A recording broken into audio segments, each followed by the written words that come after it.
Hi, Pastor. Habari yako? Sana. Sorry. No worries. It happens sometimes even to me. Yeah, what had happened? Yeah. I had set up a meeting yesterday, but it didn't go through. So I didn't see it in my meeting. So I had set up another one. That's the one that I sent you. So when I went to Zoom, I opened it, but it didn't go through. Okay, no problem. No problem. Yeah. Paul, I was also running a bit late, so sorry about that. Okay. So thanks for just honoring this session. It's like getting 30 minutes of a CEO. It's usually very, very hard, but I think I appreciate that you've taken time to just allow this session to come through. No problem. Problem. I think one of the things that as I briefed you, the main reason for this session is on two things. One is to just to inspire some form of authentic leadership out there, or some form of some good stories around leadership and aspects that people can pick out, both from existing leaders' perspective and even aspiring leaders who are coming up. Why I'm saying that is because in my experience so far, I have interacted with current leaders in various organizations that are also having troubles in terms of their leadership and so on. So it's not entirely for guys who are coming up into leadership, but even existing leaders, for them to be able to look at, evaluate their leadership styles and maybe pick out some positive out of it.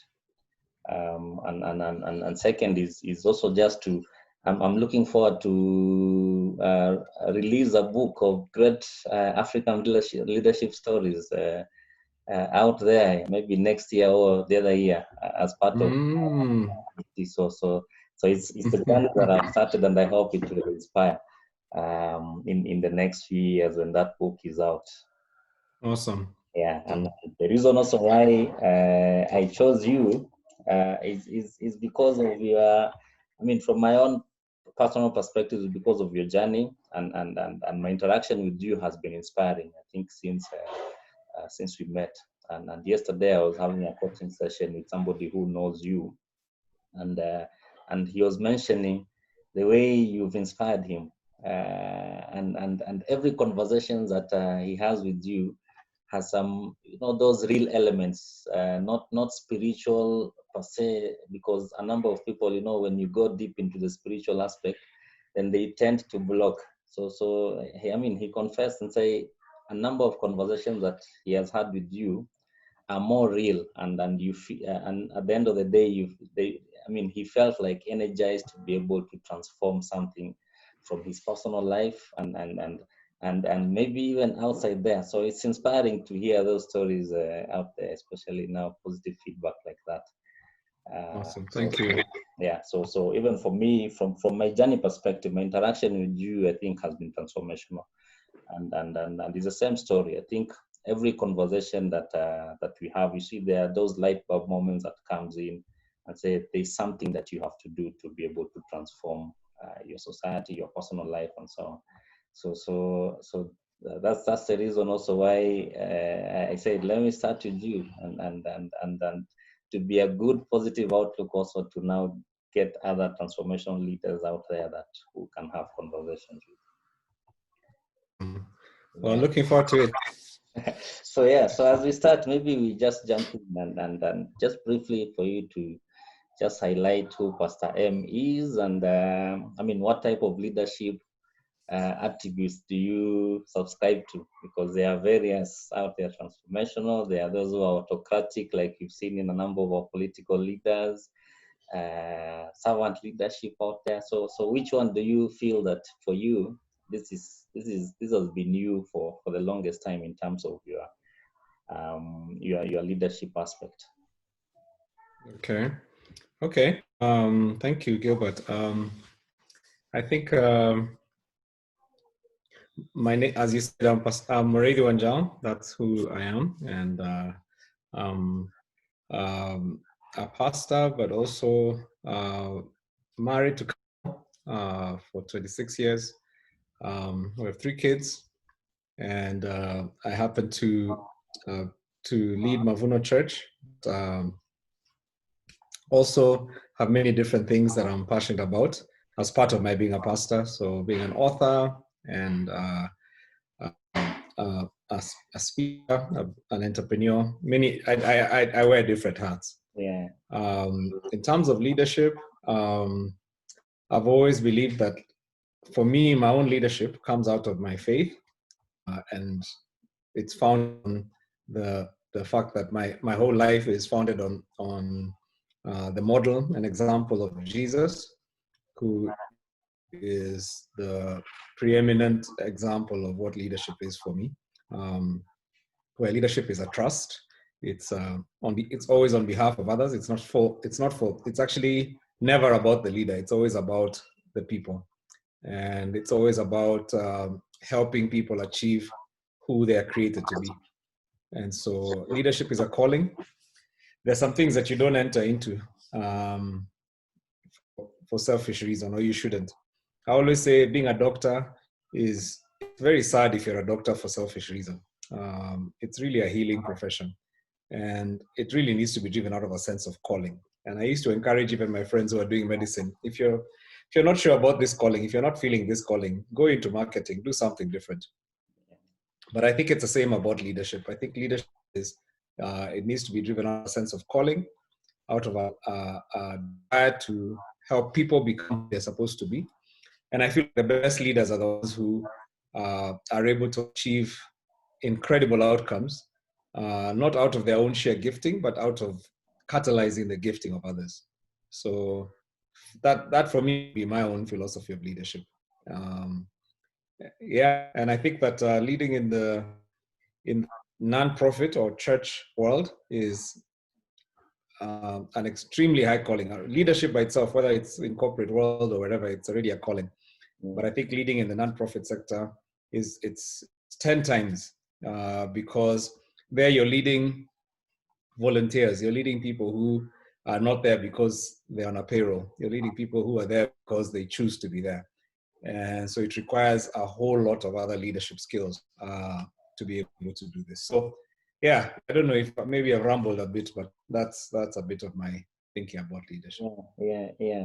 So I know you've also touched on the aspect on now looking at your leadership style, and they say mainly anchored on how Jesus Christ actually led, and then looking at it is more from a servant leadership that then becomes a transformational leadership aspect. So how has that then helped you in terms of your journey, especially from a church and even the corporate perspective? And because I know you handle also various other corporate engagements. So from that perspective, how has that helped you in terms of really bringing out some transformation in the corporate space and the church leadership? Well, I think that if you lead people to achieve their purpose as opposed to achieving my purpose, because I think that's the difference there. When you really see what Jesus did, he really helped us become who we were created to be. And so when you enter into a space and ask, what's this people's potential? What are they created for? What does God see in them? And how can I help them see that in themselves? I think that, and maybe that's what I say, when leaders help people to see that, then the outcome exceeds the leader's gift. When it's based on me and my skills as a leader, then it's all about how gifted I am, and my own charisma, my own sense of purpose and vision. But it's about what God desires for other people. Then the outcome becomes much bigger than what one leader can achieve. The outcome becomes exponential. I mean, Jesus lived 2,000 years ago, and today several billion people across the planet are impacted by him and live according to his tenets every day. And yet he was in the same age as Julius Caesar, Augustus Caesar, and even till today, very few people have had as much power politically, military, as these leaders had. And yet 2,000 years ago, later, none of us proclaim that our philosophy, very few people would say, I'm here on earth to carry out Caesar's legacy, or this is a person who determines how I live my day to day.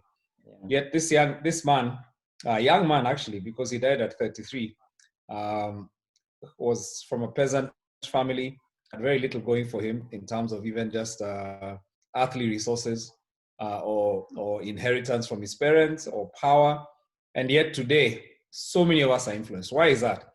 I believe that's what that kind of leadership does, his kind of leadership, because when it released those who followed him to understand what they were created for and them to be fire for them.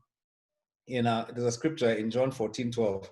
One of his followers wrote this. One of the guys that he was actually following him wrote these words as a verbatim report of what Jesus had said to them, and it expresses some of Jesus's leadership philosophy. And he said, "You will do even greater things than I have done." You know, so Jesus's desire was that that his followers would actually be greater than him. They would do greater things than him, and that's not something you see commonly. Yeah. Most leaders it's about me. I'm surrounding myself. I want to be great. I want people to know me. Jesus is like, I want guys to know you. I want you to be great. Yeah. And as a result, the movement Jesus started has outlasted almost anything else. It's still continues to grow. Yeah. And I feel like for us as leaders, if we want to have impact, if we want to create something that will outlive us, whatever institution you're leading, whatever corporate, whatever NGO, whatever it is, even your family, then you have to have that philosophy where it's about the people you're leading and helping them become everything that they were created to be. And even the vision that you have, helping them to see their part in that, so that it stops being they're helping me achieve my vision, and it becomes we are all achieving the vision we were created for. Yeah. And when that transformation happens and they own it as theirs, then the results far outstrip your own gift or your own abilities. Great. So I think it's critical. I think it's critical for us as leaders. Yes, as you said, in terms of as we focus on adding value to others, then definitely that becomes then a transformation in terms of us driving our purpose in the kingdom. So so for many of us as leaders, then we use the other way around, that we focus on our purpose, hoping that then the people will hoping that will help us achieve it. People, yes, only to realize later that we are only adding value to ourselves and nobody is actually working with us, and looking at it in terms of influence, where different understanding of the way people view leadership, because leadership is more of influence, but I think people usually view it on the flip side in terms of the leader influences and the people follow. But on the other hand, is the leader should influence, adding value to the people, then people will definitely follow as a result of the influence. Absolutely. Okay. So looking at now, we're in a crisis globally with this COVID-19 pandemic, and many leaders, especially now in many organizations, even in church settings. As you know, Kenya is also one of those countries where we have a lot of small churches across different parts of the country. Many leaders have been caught off guard, and their leadership styles and personalities have been tested. And we've come to realize some toxicity amongst various leaders. I mean, in one way, so some of them may not necessarily realize even that they are hurting their people, but it's mainly because of also the crisis that they are in, and they're trying to really bring out their leadership aspect. So what's your take on this aspect of toxic leadership, and maybe also just evaluating yourself in your leadership journey, looking back, have you ever been in a space where you have been a toxic leader, consciously or unconsciously, and what has been the effect of that, if you've ever been in that space? I think it's a great question. It's a broad question. In terms of just looking at toxic leadership, a lot of the challenge for many times for people is because of several things. Number one is ignorance. Many people have no clue about how to be a leader. It's what they've seen. If you look at our high schools, what do they know about leadership except what they see in the newspapers? And they see their MPs, young MPs getting into parliament, and then within a few months are building big homes and are driving big cars and have bodyguards. And so you look at that and you say it can't be the salary. There's something more to this. And so the warped perspective we have of leadership affects everything in our nation. And it's not just in Kenya, but I think it's a global thing, where we see leadership as self-serving. We see leadership as about enriching myself. We see a short-sighted view of leadership and a very individualistic, self-centered view of leadership. So I think it's hard for me to blame this generation, because I think there are no models, or there are few models. And when I've seen it, I see it, and I empathize many times, because I say, this person, this is all they know. They don't even know any better. They ran for MP. They spent a lot of money and maybe even took loans to become that MP. Now they have to pay back all the favors and the loans that they took. So first thing they're going to do is make sure that whatever positions they're putting in their people, so they can steal us. It's almost this self-perpetuating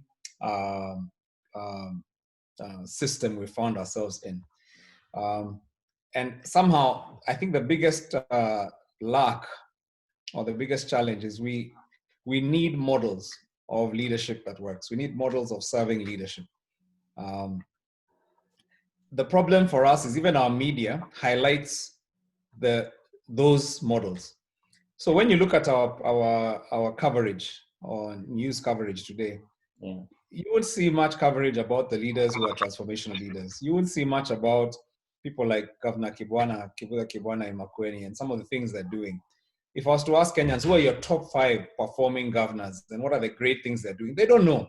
Why? Because we highlight the negative and we never highlight the positive example. And so what's happening is everybody's growing up believing all leadership is like this. And so that's a major crisis, I think. There has to be a certain way that we start reporting positive, so that we start highlighting positive leaders, both politically, corporate, church, because they're there. They're there. But they're not in a place where there's high visibility for them. And as people begin to see this, then enough young people begin to say, okay, there's another way. This is not the only way to lead. I think for me, I was very positive. I was very fortunate that when I was in my early 20s and late teenagers, I met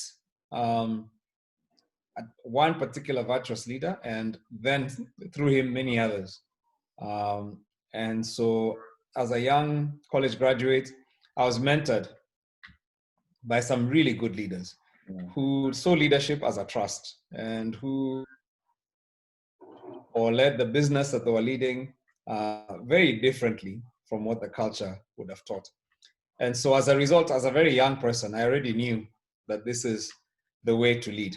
That leadership is a calling, that it's a sacrificial calling. It's not about you. It's not about your luxury. It's about blessing and being a blessing to others. And I think that has helped me. Leadership is not this flamboyant thing. It's not this celebrity thing to show people how much money I have so they can sort of follow me or impressed by me. But it's about helping achieve God's purpose and helping people become who they were created to be. Have I been a toxic leader? I'm sure I have, because I'm a sinner and I'm human, and humans are broken, and I'm a broken person as well. I think what I notice for me is when I see young leaders in my organization in the organizations that I'm leading, when I see them making choices that are not positive choices, when I see some of the people that maybe I've employed, both at Mavuno and elsewhere, maybe make decisions that are completely at odds with what I would think I stand for.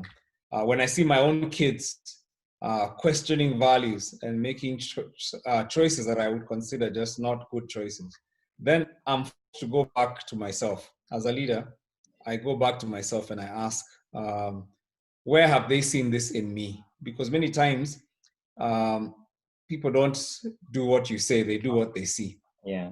So sometimes it's easy for you to think you're doing the righteous thing or to do the virtuous lead, you're leading virtuously or transformationally.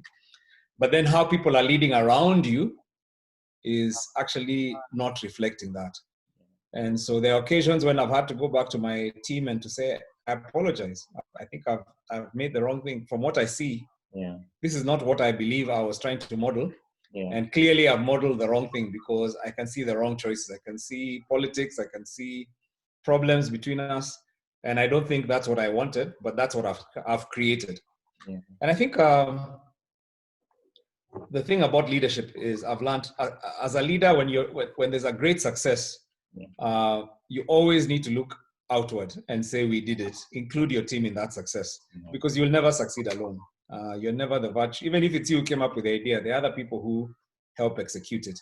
Yeah. But when there's crisis or when there's politics or when there's toxicity in your organization, then look inward. Relate what they see. I'm not saying take all the blame, but I'm saying take responsibility. Because many times what you're seeing is actually a reflection of what they actually. So you might think you have all the theories, you're doing it very well, but it's also good to get outsiders to speak into your leadership, because many times they'll see things, or people will see things, especially if you're open to correction. They'll see things that you're not able to see, and they'll actually be able to say there's an inconsistency here. People are able to pick up those inconsistencies. You're telling us to lead, you're telling us to be sacrificial leaders here, but the way you treat your wife is not the way you're talking. The way people are able to see, people stay around you long enough. You can't fool all the people all the time. And so just allowing a few people to be able to speak courageously into your life is very helpful, because it helps inconsistencies, and then you're able to actually align and seek to choose to go the right way. Yeah, and great insight there, because many leaders, especially when they do their self-reflection, it's very hard for them to really come back and say, I think the way I'm seeing you as my team demonstrating some aspects in a different way, and then looking back, and I think I might have possibly taught you guys in this particular manner. So just apologizing to the team and just modeling to them now the best way forward from the current situation, or from the current crisis that they are in terms of their leadership. So which is very profound, because not many leaders actually come back and say, guys, I've just done a self-reflection, and I've looked at yourself and the way you're modeling some of the aspects, and I think possibly I might have demonstrated it in a different way, which is, I think it's very good, and it's something that many leaders can be able to pick out and see how then can they be able to start doing that in a small way in their spaces, but then reflects it builds in what we call the vulnerability trust, because then, I mean, we're all human. As leaders also, there are areas where we might see that we are not doing it in the right direction, but coming back to the team and just being open, a little bit vulnerable, without necessarily losing your leadership status, is very key to model some best leadership traits moving forward. So if I look at your current book, your latest book on Fearless, what are some of the leadership pointers from the book that is key, that you can that you've written out, that is very important for you to highlight, especially to upcoming leaders and even current leaders right now?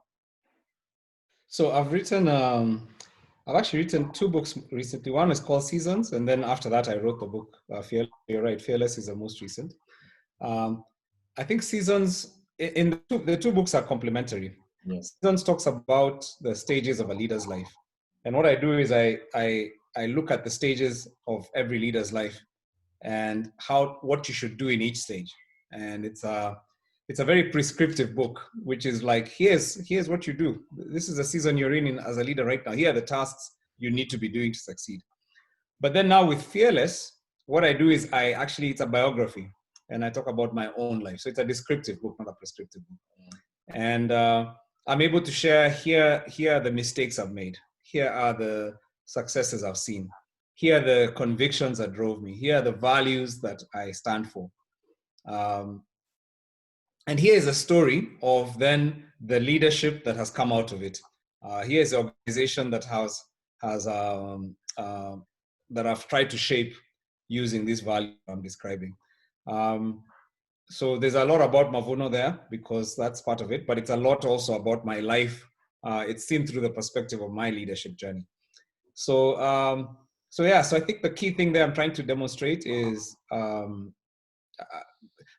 that many times leaders learn best about leadership by watching other leaders. I talked about the fact that we don't have many examples of leaders. And so I seek in the book to just put an example, just one. There are other good examples and many others, probably better. But here's one example of a leader who is trying to live a certain way. And I learn personally as a leader, I've learned the most about leadership by reading leadership biographies, leadership journeys of other leaders. And so through the book, so and just like I've been blessed by many leaders as a young leader. Well, here's my story, and hopefully it'll also help many others leadership in my life and say, wow, I like this. I think this is worth emulating, or to be able to say, wow, I see this mistake made here. Make sure that I don't make that mistake myself. Yeah. So talking about that, and maybe just to people out there who are struggling with maybe reading of books.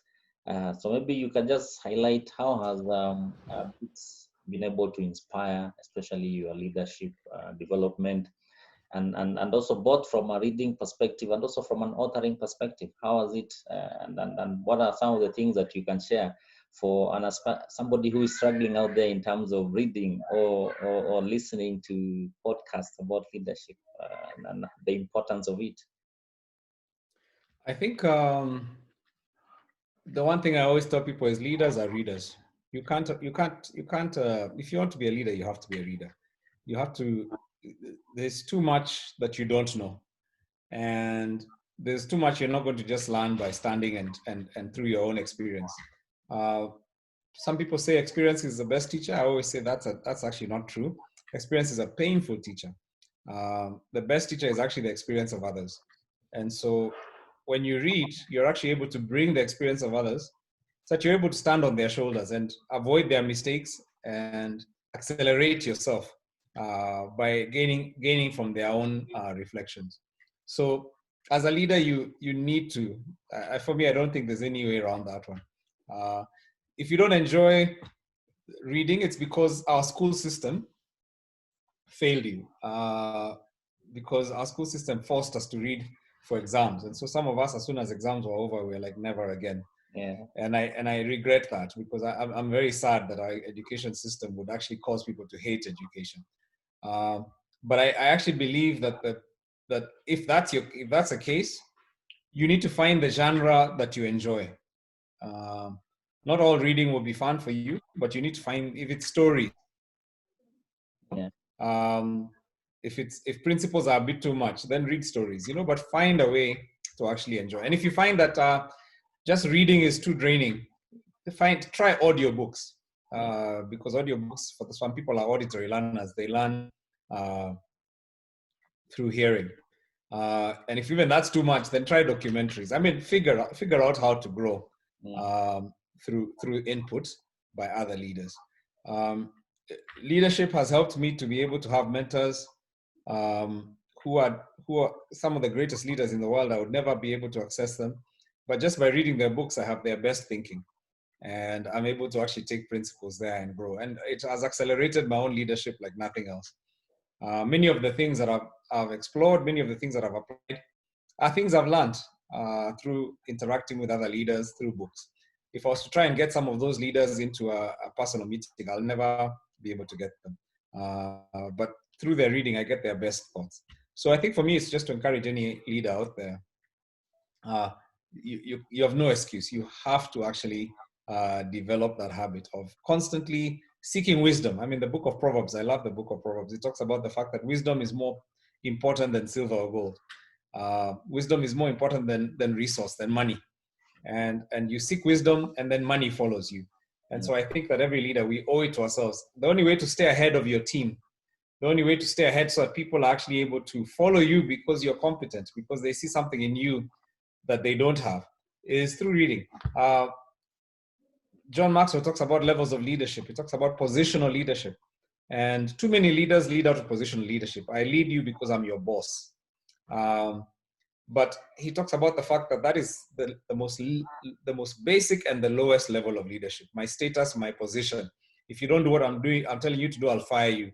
Yeah. And I think that is just such a limited level of leadership. There's relational leadership is the next level where people follow you because they like you and because you care for them and they know that you care. But then there's a third one, which is a competency-based, which is people are following you because they can see you know something. They can see they can learn something from you. They can see you have certain competencies that they admire. And for you to get there, my friend, you have to be a person who invests in your own knowledge, in reading. Absolutely. Writing is a step. And maybe it's a following step, because I don't think you'll ever be a good writer if you're not a good reader. But writing now begins to allow you to put some of your own thoughts down so that people are able to see. And it allows you as a leader to leave a legacy. So people are able to see not just what you're asking them to do, but why you're asking them to do it, what your philosophy is. And you're able to leave an impact way beyond yourselves. Okay, great. So thanks. I think one of the key things there that I've picked up is the bit about experience. Experience is more of a painful teacher, not a best teacher. So many of us look at it from experience is the best teacher. So we have to experience it. So I think it's critical for leaders and also aspiring leaders to maybe look at it in a different manner. So as a parting shot, I mean, how would you like to? What would you like to tell to aspiring leaders out there who are young guys coming up into leadership spaces, and even the leaders who are out there and they're in a different spaces and possibly they're struggling in one area or another in terms of their leadership area, as a parting shot? I think that leadership is one of the most valuable, one of the most important gifts there is, and roles. Every one of us has some level of leadership role, even if it's in your family. Every one of us has that. But then the opportunity that leadership gives you is the opportunity to actually lead, to help people to become all they were created to be. And in doing so, to actually change the world.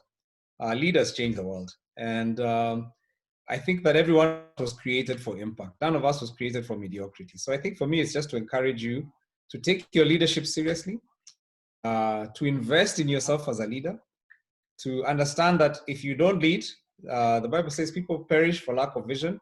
The people around you could actually die. And dying means that they will not achieve their potential. It means that they will not live the lives they were created for. And sometimes it might actually physically mean they die. And this will include your children, the organization you're called to lead, you as a leader. And so take your leadership seriously, invest in yourself through reading, through finding mentors, and you'll be so surprised. There's so much to do. We tend to complain about the problems in our nation and all the challenges we're facing. And we point fingers at leaders, but I always say there are four fingers pointing back to us. And I believe that there's a place that God has given you right now, a nation. It may not be a huge one, may not be many people, but you have a role then to lead these people well. And the best way to do that is through understanding them, through inputting into yourself as a leader. So look after yourself so that you can look after the people you're called to lead. Great.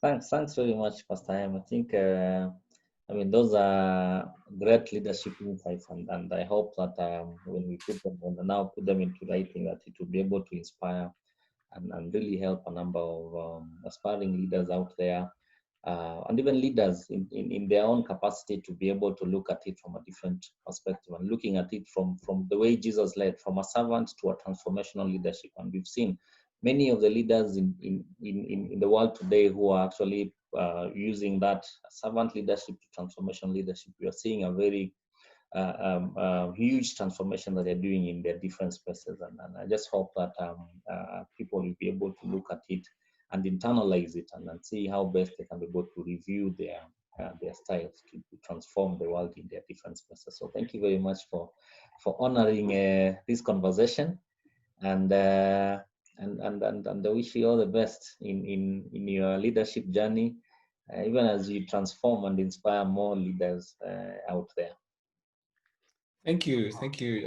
I really appreciate that, and yeah, all the best for you as well in the role you're playing. I love the transformation I'm seeing in your own life and the impact you're having. Thanks.